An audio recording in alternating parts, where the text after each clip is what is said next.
Hello, hello. Get started here in just a minute.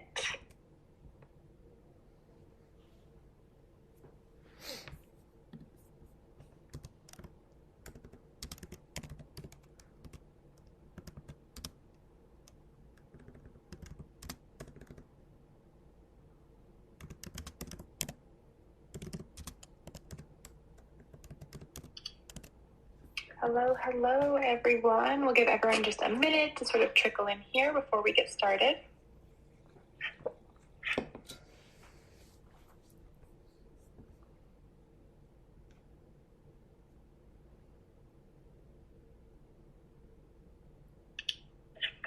All right, we'll let some more people come in here as we get going here. Hello, hello, and welcome to Glossy's weekly LinkedIn Beauty Debrief.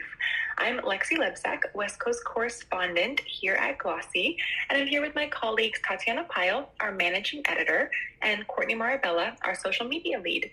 We have a slightly smaller crew today, but we have plenty of big stories to discuss, including a big one about women in sports, which I'm really excited to talk about.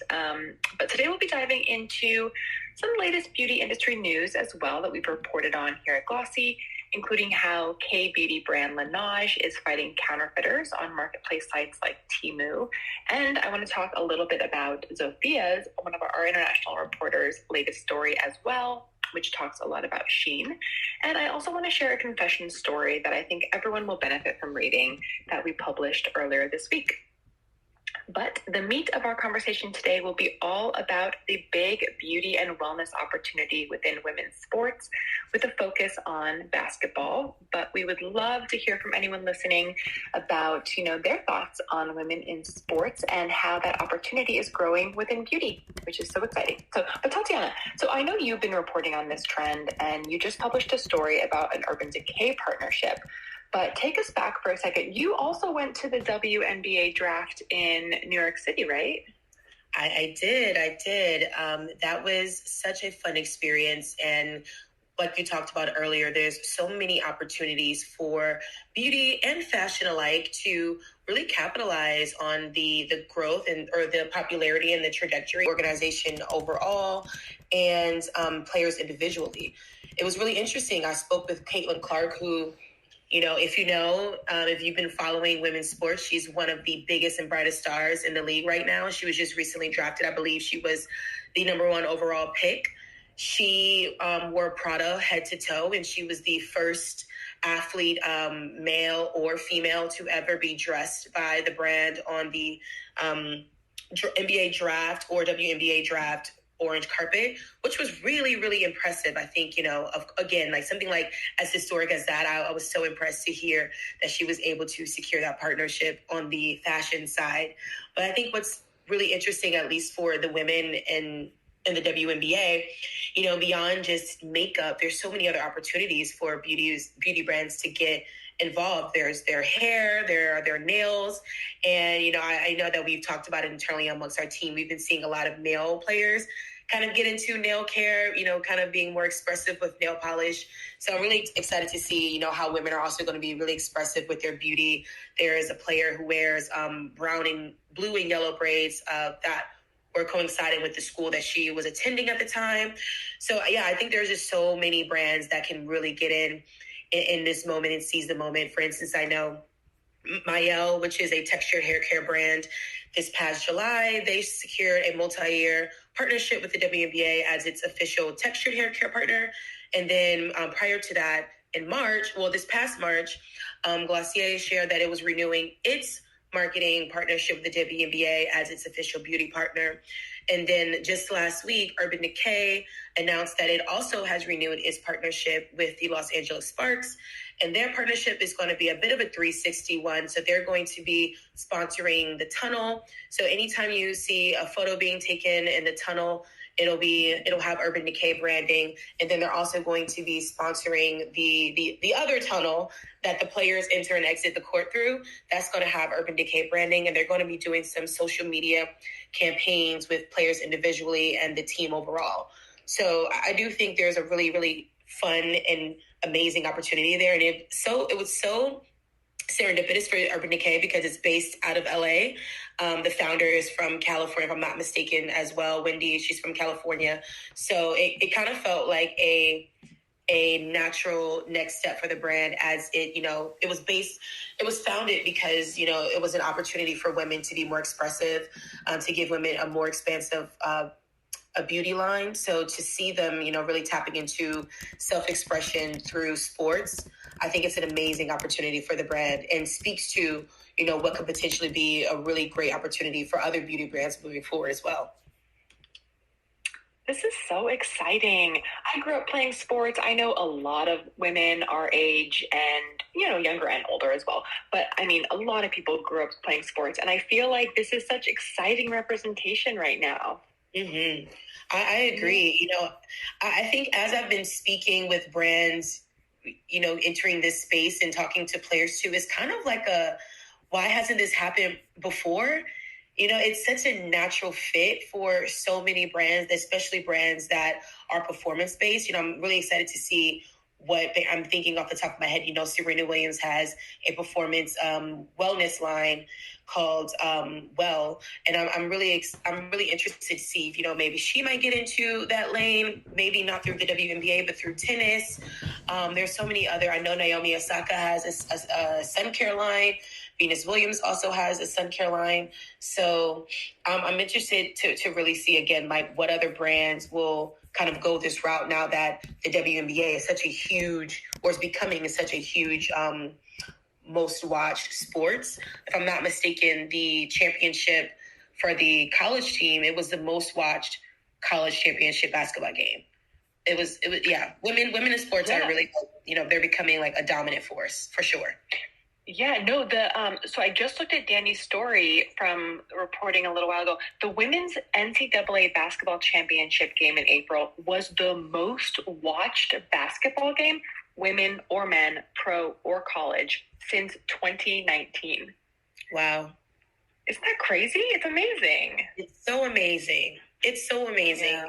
And I'm really excited for these women to get this opportunity and, for brands to further expand their brand awareness too. I'm really interested to see the numbers. If I'm not mistaken, when I spoke with Urban Decay, I spoke with their CMO, and he shared with me that last year their partnership resulted in over 318 views and 3.5 million organic impressions and 74,000 engagements across Urban Decay's social platforms.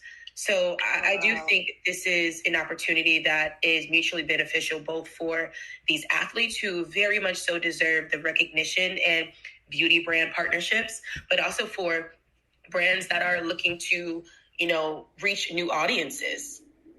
Mm-hmm. When you were reporting on the WNBA Los Angeles Sparks and Urban Decay partnership, did they mention anything, or did you find anything about sampling? Is that part of it? Yeah, so they're going to be doing a few things outside of just social media promotion. So they're also going to be sampling products to audience members who are at the game. They're also going to have a booth set up at the entrance of the arena where they'll be rotating through makeup artists, brand ambassadors, and executives from Urban Decay as well, just sharing information about Urban Decay. They might be doing here and there. They mentioned they may be doing on-site makeup looks, and they're also in the midst of planning a giveaway. So they're going to outfit and make up a lucky contestant, and they're going to allow that person to spend the day with the Los Angeles Sparks, capturing content, doing their Get Ready With Me participation as well. And then also they're going to be walking through that tunnel to the court with the team as well. So they're going to be doing a few interesting, pulling a few different levers here as they work with the Los Angeles Sparks this season. Wow, that's really exciting. I also want to call back to, I know you mentioned Caitlin Clark and how she was wearing Prada at the WNBA draft in April. I also read that Glossy who, I know you just mentioned is a WNBA sponsor since I think 2020, but they did the makeup for a bunch of players, including Caitlin Clark, and they reported that after the NBA draft, they had 87 press placements from the sponsorship from doing her makeup, which is very high, very high. Absolutely. No, I mean, cool. Yeah, like I said, it's a really interesting and exciting new category for brands. So it's great to see that, you know, the brands that are taking those ambitions and putting it in women's and sports are seeing the payoff. Yeah, definitely. I also want to call out another thing that Danny reported recently, or one of our other reporters. Viewership for the 2023 viewership for 2023 for the WNBA was up more than 20% year over year. So we are just seeing this like sort of overarching growth here. And we'd love to hear from anyone listening. If you have any questions, comments, a hot take on sponsorship of female athletes, please raise your hand. We'd love to hear from you. But I also want to call it, this is more than just basketball, of course. I looked up a few other sponsorships this morning. L'Oreal named an Australian soccer player, Mary Fowler, as an ambassador this spring. Neutrogena sponsored track star Sydney McLaughlin-Levrone. Procter & Gamble sponsored a French gymnast named Melanie de Jesus dos Santos for Gillette razors.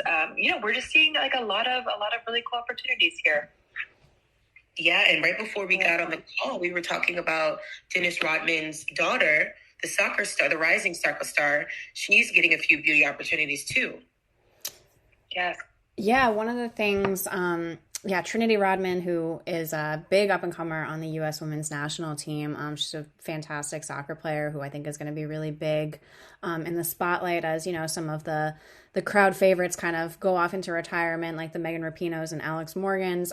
She actually did recently, she was the face of a collab between Adidas and Gucci. So on the fashion side, she's definitely starting to get in there. She's got a big following on TikTok, on social media. So I think she's going to be one to watch, especially with the Summer Olympics coming up and stuff like that. On the soccer side, Megan Rapinoe has also been, a face of, a couple of beauty lines. In 2022, I think she was a Shiseido ambassador. So, we've definitely seen female athletes kind of making their rounds in terms of like the beauty and fashion scene. But I think, as the prevalence of the WNBA is coming up, I think we're going to just see more of it. And I mean, with the Olympics too, I think there's always, a fresh batch of faces that come up with the Olympics. I think Sha'Carri Richardson is going to be one to watch in terms of someone who can land, beauty fashion endorsements after the Olympics. So yeah, I think it's going to be really exciting to watch this summer, especially. Yeah, I'm really looking forward to the Olympics. I feel like there's going to be so many amazing opportunities. And, also the great sports for the beauty opportunities. Same. Yeah, very, very cool. Awesome. Well, if anyone has any questions or comments, would love to hear from you guys about sort of what your POV is on sponsorship of female athletes. We also have a couple more topics, though, that we want to jump into. So one of the stories that I would love to kind of recommend everyone to take a look at is how brands are fighting counterfeits on marketplace sites. So we have a story that was a bit of a group effort about how Laneige is taking on Temu counterfeiters. And I've reported on counterfeiting quite a bit over the past decade, and there's certainly a lot of ebbs and flows with it. But I remember years ago speaking to brands that just couldn't get a handle on it, and I feel like it's sort of happening again, and that's because of the rise of counterfeits on sites like Temu. We also had a story this morning that Sophia, our international reporter, published all about how Shein is now allegedly using AI to use basically like deceptive bots and fake voices to promote Shein on sites like TikTok. So there are a couple also really great resources today on Glossy for anyone who's sort of interested in learning a bit more about what some of the controversies are on some of the marketplace sites. Tatiana, Courtney, have you guys heard many things about sort of brands dealing with counterfeiting or dealing with any kind of marketplace sites recently? I've heard of brands dealing with counterfeiting products on Amazon a lot lately, because Amazon storefronts don't always have to be verified, and they can resell brands' products or make an implication or make an inference that they're selling products that aren't verified by the actual brand itself.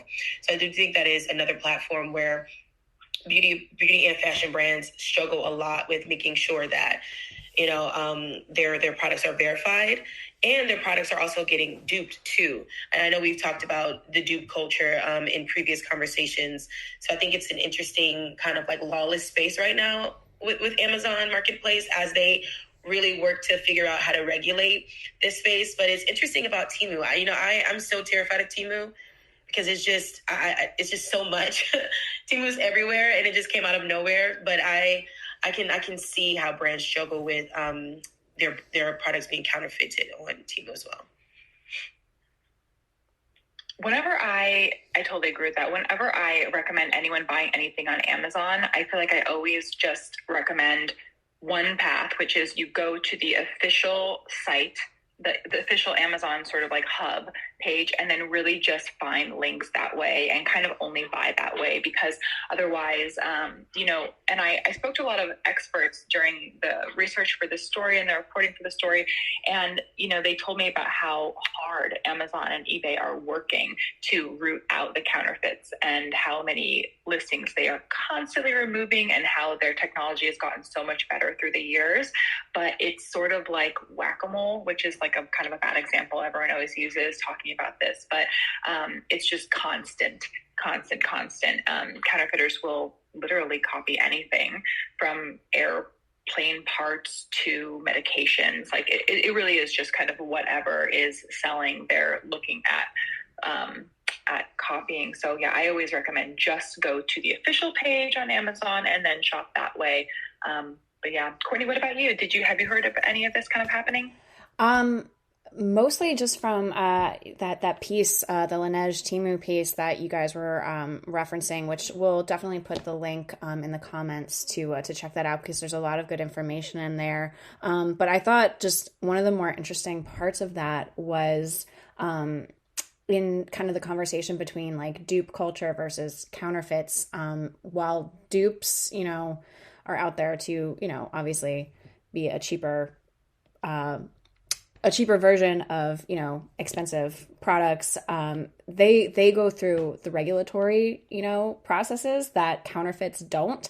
It mentions in that article that, people who have bought these counterfeit products on Temu and stuff, they've dealt with, some like eye infections, skin infections, stuff like that, these products don't go through the same regulatory, procedures that the original products and even, the dupes out there have to go through. So I think that's just like an important thing to, kind of keep in mind when you're shopping around for these, less expensive products also.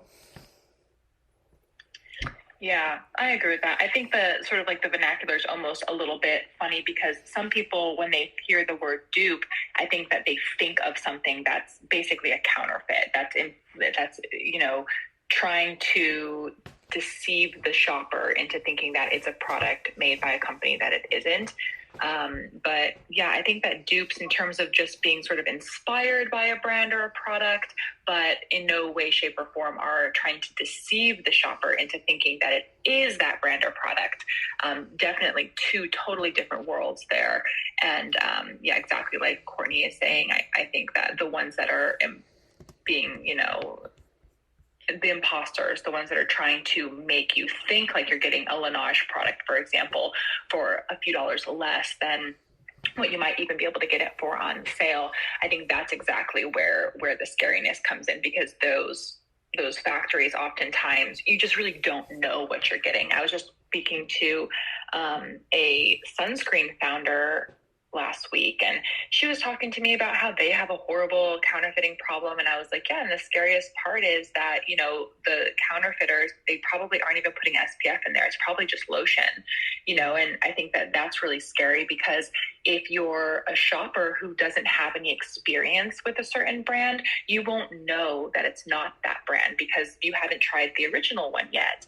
And so just to have that experience with a counterfeit, thinking it's the brand, and then potentially having an awful experience with the product, or even just a subpar experience with the product, then you might assume that it was the product. And then you are, you know, have this bad feeling about this company.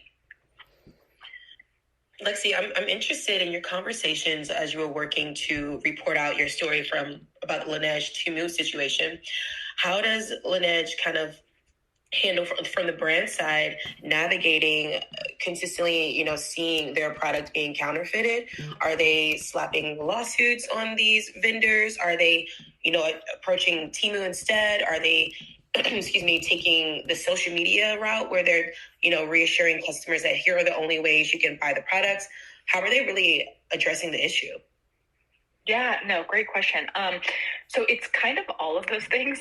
They have a multi-prong approach. So a few weeks ago, if you were to go on Temu and look for a Laneige lip balm, it would be endless. Like, I was just going through pages and pages and pages of, you know, what were very obvious to me as fake Laneige products, because they're just a few dollars and the photos are so generic that, you know, obviously they're just taking photos from somewhere and popping it on there. But so Laneige basically had to implement a multi-prong approach.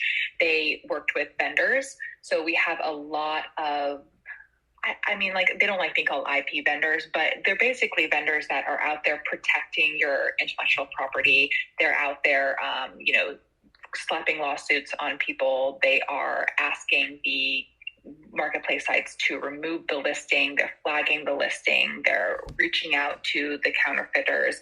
They're doing all of this really intensive and sort of repetitive and intense work on behalf of the brand. So that was one of their approaches. They also have a pretty big resource. They put a lot of resources into talking to consumers that DM them, that message them, and making sure that they understand that they're not selling on Temu, and that the customer who is, you know, DMing them with questions, either, hey, is this real? They told me a lot of people message them on social media and ask if they're selling on Temu officially. And so they have sort of had to put sources into being very quick into talking to the consumers over social. And then they also launched a new website, and that one went up just a day or two before our story went up. And basically it's a link at the bottom of the Laneige page, and it allows consumers to report a fake listing, and they're hoping that this allows more listings to be removed in a faster way. So basically, when you click on the link at the bottom of the Laneige page, which is like a report of fake, you put in your name, email address, you know, you put in the date that you found the ad, you put in whether or not, you know, you actually purchased it, any other relevant information. You can upload you know, photos, anything going on there. And I think that this is going to be one of those things that allows them to interact closely with the actual consumers who are buying the products, because also along with, you know, a lot of other issues that this creates, it's also an issue around MOCRA, which is the new regulation in the beauty industry, because now brands need to be really on top of reporting adverse incidences, adverse effects of the product. So in theory, a customer could buy this fake product, not know it's fake, have a reaction of some sort, like Courtney mentioned, a rash, an eye infection, you know, anything like that. That has been very well documented that happens with fakes. And they are to report it to the FDA. And so Laneige really needs, and other brands as well dealing with this, really needs to stay on top of keeping track of everything. And so they can make sure that those adverse event reactions, when they happen, aren't actually connected to them. They actually go to, you know, the credit goes to the counterfeiter. So it's a lot, but they were able to clean up almost all of the fakes on the site. And they told me that they're working with Laneige or with Temu. They think about Temu as being a partner. And all of the experts I spoke to kind of say that Temu's not like they don't inherently don't care. They are trying to remove them, but they're just a baby company. You know, they're very young. They only launched in the US about 2 years ago, and they're just inundated with them. So I think that when we think about counterfeiting, it kind of impacts two groups most: the hottest, best brands that everyone's talking about, not like Laneige, as well as the new and sort of underdeveloped marketplace sites. So that would be like Temu and Shein. But yeah, lots to unpack. Yeah, no, I mean, the Temu aspect of it all, I honestly didn't even consider it. So that's a really interesting insight. I'm curious how candid the Laneige team was with you in regards to putting all of those efforts and resources into having to fight the counterfeiters. How much does that cost? From what you described, it sounds like they're doing so many different layers, like you mentioned. I mean, I'm like, how does that affect the bottom line of the business? Is that, kind of dipping into its revenue? Do they have to, is that part of it? Have they kind of baked it into the strategy? I'm super curious about if they shared with you at all, how much it costs. Because it sounds like it's an expensive effort. That's a really great question. I don't know how much they're spending on it. I'm actually, to be honest, I'm kind of surprised that they even talked to me, because I sort of reached out cold and I was like, I know you guys have a counterfeiting problem. I can see it all over the marketplace sites. Like, do you want to talk to me about it? And so they were a little guarded, and I'm surprised that they even, wanted to work together, but it ended up working out well. But they did not tell me about price. They are owned by Amore Pacific Group, which is a top conglomerate in Korea. So all of the resources that they do put into it, they told me, are sort of from an Amore Pacific point of view. So everything that they do there also can be used with their other brands like Sulawesi and Digiday and Innisfree. So it is at least, a split cost. We know that's how conglomerates can save a lot of money, by sharing resources amongst brands. But yeah, that's kind of all they shared around that. But very, very interesting stuff. Yeah, not surprising they were super forthcoming about it. I was just very curious, because I'm like, how much does it cost to? No, it's a great question. That's a really good question. I also interviewed a company that does a lot of IP stuff for big brands, like the top brands, called Red Points.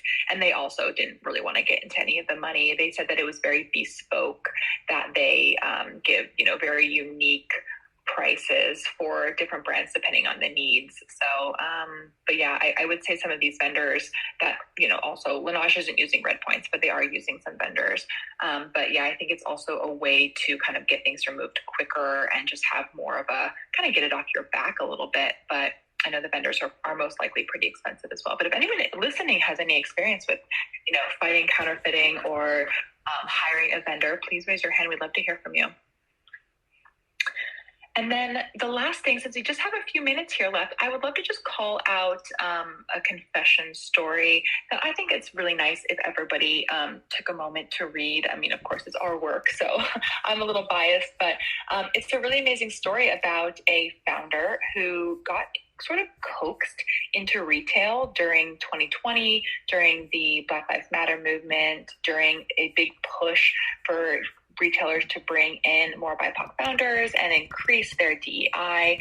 And then she kind of was very candid about sharing her story about basically being kind of lured in and then kind of abandoned, and dealing with the sort of aftermath of that. And also, I think just a very useful piece for anyone who is thinking about getting into retail, because she was very candid about some of the struggles that I think are very universal amongst brands. But, as we know, people listening, I'm sure know, getting into retail is expensive. And without the right support from the retailer, without the proper planning, like, for example, this founder who was sort of coaxed into it and then abandoned there, can be really challenging. So that's another piece I would just call out, before we jump off here. But we can put links to everything for everyone here. All right. Well, thank you guys so much. We're here every Wednesday at 10 a.m. Pacific, 1 p.m. Eastern. Tatiana, Courtney, and I will be back next week. Please join us. We have a really fun guest next week. We'll be sharing some insights into how marketers and PR pros can better reach editors and influencers with their gifting. So we hope everyone has an amazing holiday weekend, and we'll be back here Wednesday at 10 a.m. Pacific. Thanks so much.